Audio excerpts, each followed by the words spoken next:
Bali, alam mo, kapag bumalik ako sa mga alaalang pagkabata ko sa probinsya, parang kahapon lang ang lahat.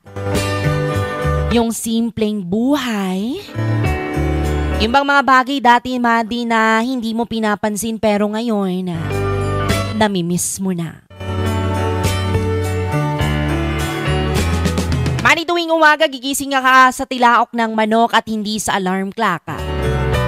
Tapos paglabas pa ng bahay mo ay mararamdaman mo agad ang labigan ng simoy ng hangin at amoy na amoy mo ang halimuyak ng mga bulaklak at damo na basa dahil sa hamoga. Yung tipong hindi mo na kailangan magmadali. Dati, yung bang walang cellphone na hawak-hawakan, kundi pamalo lang ni nanay kapag late ka nang gumising.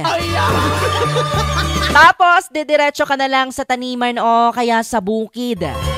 Yung tipong mag-harvest ka na lang ng prutas o gulay, mga kaibigan.